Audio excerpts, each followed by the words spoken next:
Yeah. Oh, wait for the mic. Okay. Do we have it's coming. Yep. You'll hear me, but Right. I agree with everything you've just said, but you skipped the most important thing. As they said in the movie, if you build it, they will come. Yep. If you go to your Saturday market, which on Long Island, they're all over, and buy the food, they'll get bigger. If you go and order a CSA, community-supported agriculture, where you pay for an entire season of vegetables, it's there already here on Long Island. Anybody who wants to know more, come see me. We need to change the food system, yes, politically, without a doubt. But if you're buying Hamburger Helper, they're going to make it. If you're buying palm oil, they're going to use it. On the other hand, and if you're using meat, they're going to build it. And you did skip that the worst deforestation is not palm oil. The worst deforestation is based on growing food for cattle and or grazing the cattle. We have lost Brazilian rainforest by the billions.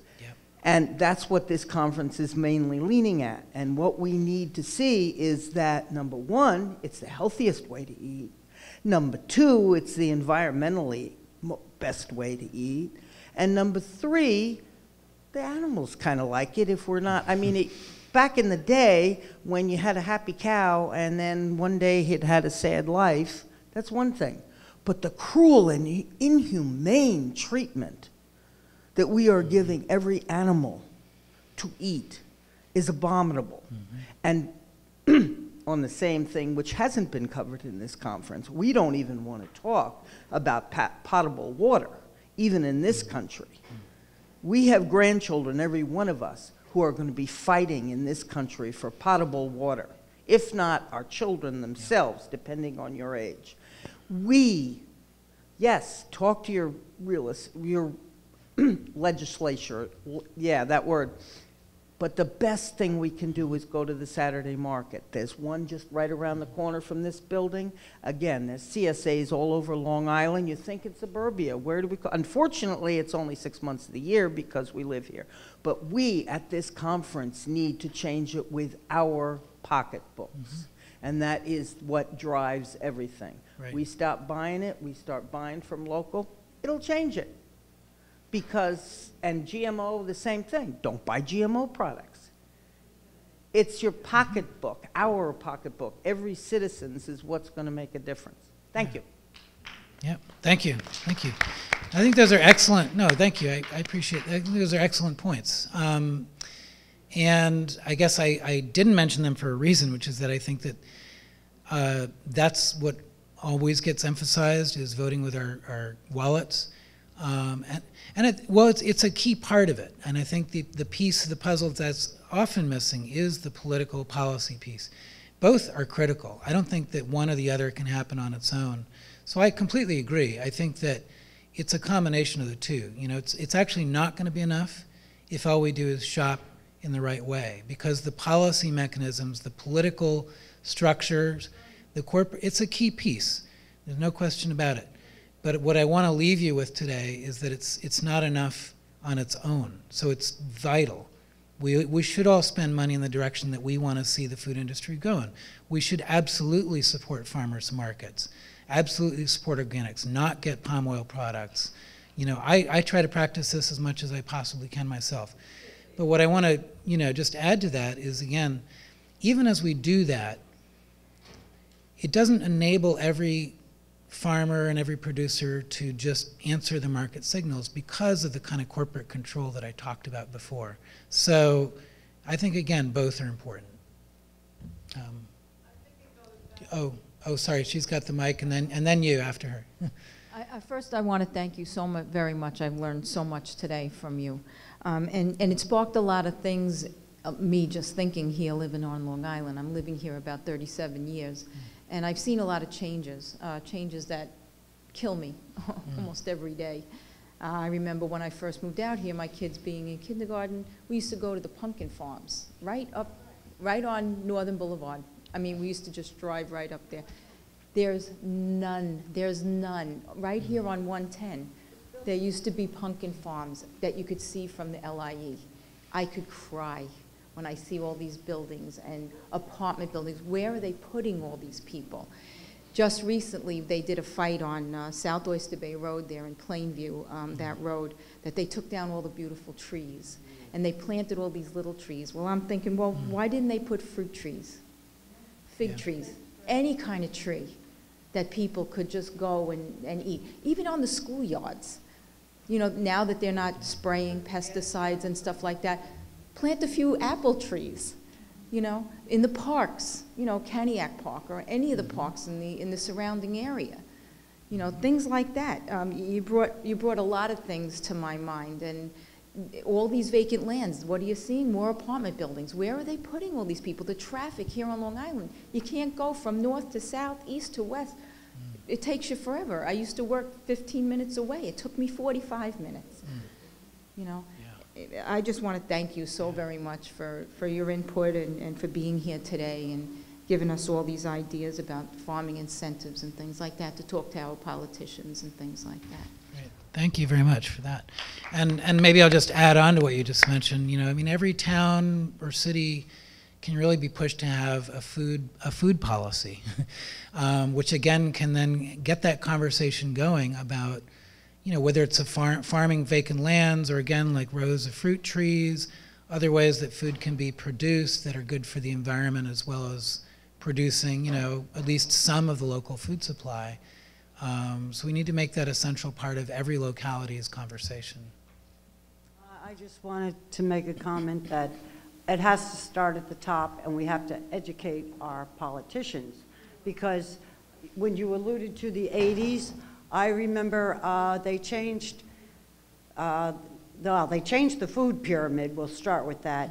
But then in the school districts, ketchup was substituted for the tomato, and it was considered okay. That came down from the federal government, okay? Just, you know, so you got to start at the top.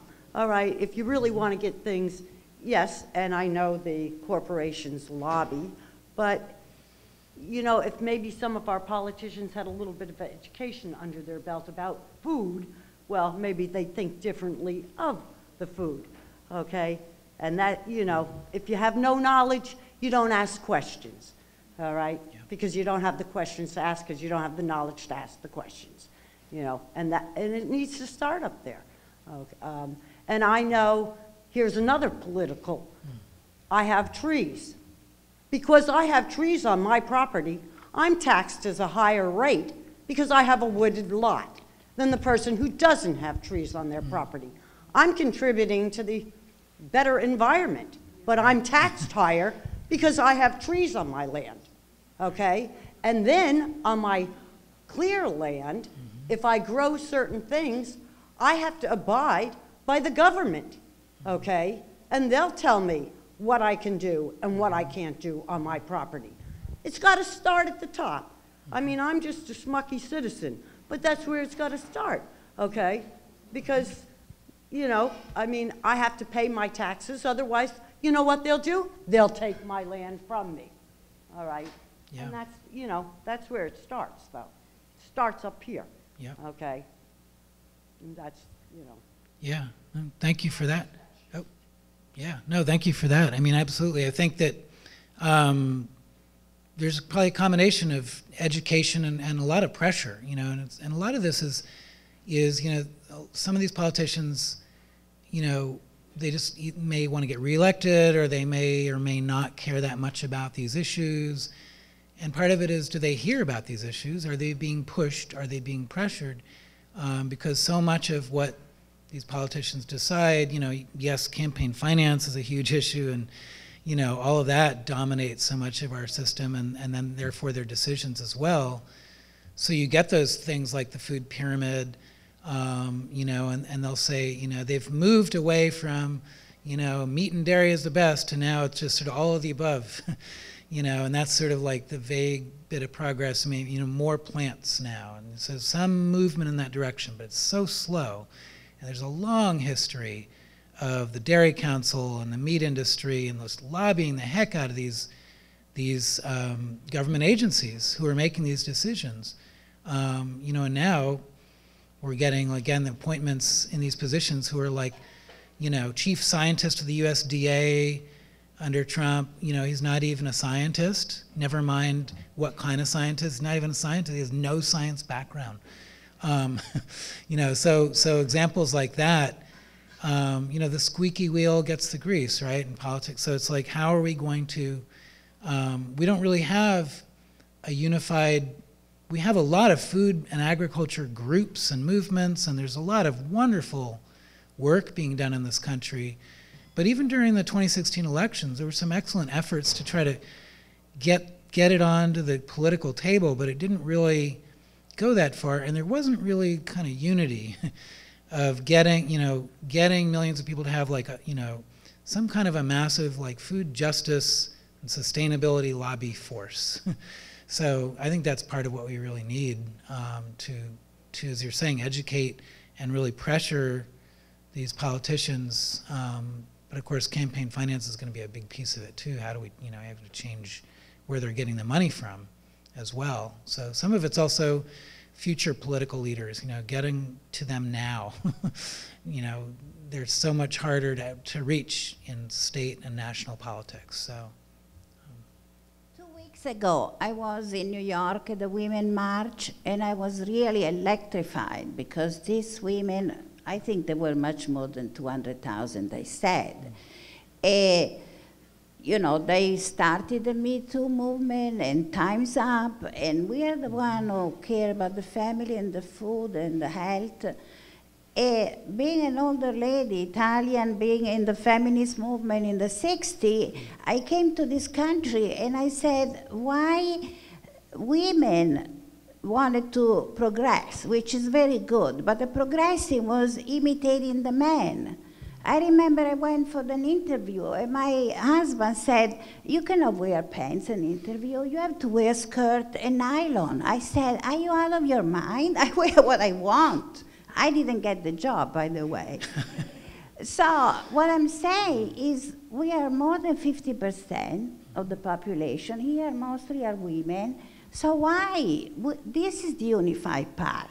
Us, the women who start a new culture of caring and culture of looking at the future, and not this horrible patriarchy represented by this horrible man called Trump. Enough of death. We used to say, you know, make love, don't make war. Where are all these ideas went? Where? I think it's our fault. Mea culpa, mea culpa. We didn't, mother who didn't like the, people drinking and driving, they started a movement. The soccer ball mama vote a different way. So we have to start something different, completely different, radical. Enough with those men. Sorry, you one of the exceptions, but you know what I'm saying. Yeah. No, thank you for saying that. Thank you for saying enough with the men already. You know. No, I mean, I think, you know, there's really not much I can add to what you're saying, except to say that, you know, of course I agree, and then I also think that men can and should play a much better role ourselves, you know, and that if we're going to see food, you know, as, you know, I think part of, you know, what you're saying, there's a whole history of nourishment and nurturing and coming out of the family.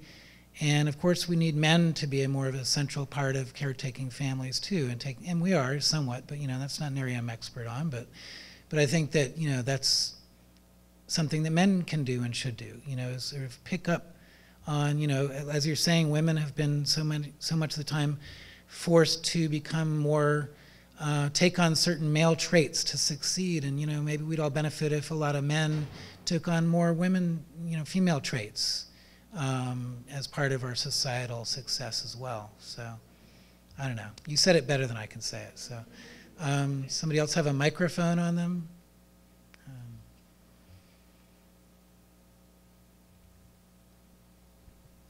Okay. I know that a lot of people have said certain things about our president, but there's a lot more to this. We just came off of 8 years of a president whose wife had an organic garden at the White House. And yet, what was done for us to move forward in this country with the food system that we've been subjected to? Mm-hmm. Nothing. Mm-hmm. But it looked great. Organic garden at the White House, yet nothing was done. He did not stand up for what we kept trying to do. I know that most of you probably have too, signed petition after petition, just to have the right to know what's in our food. To me, this is a basic right. And yet, there was a president for 8 years that didn't make that happen.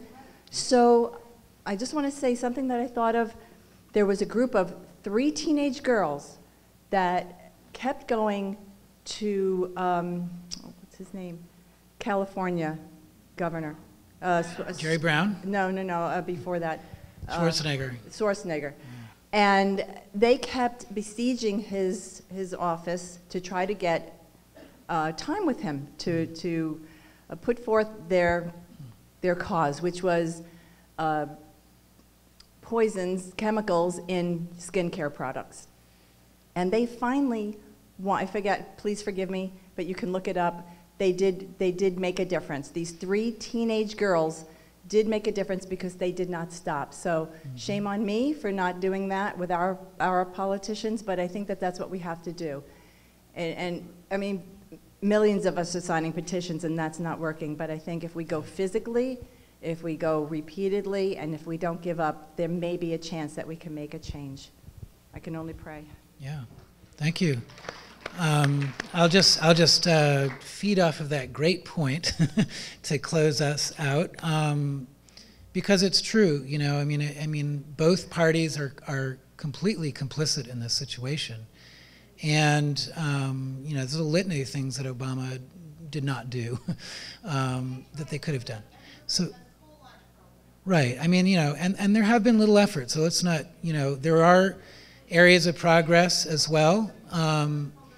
Yeah, you know, so I'm not one of those like, oh, there's no difference between the two. But the point is, there's not nearly enough of a difference.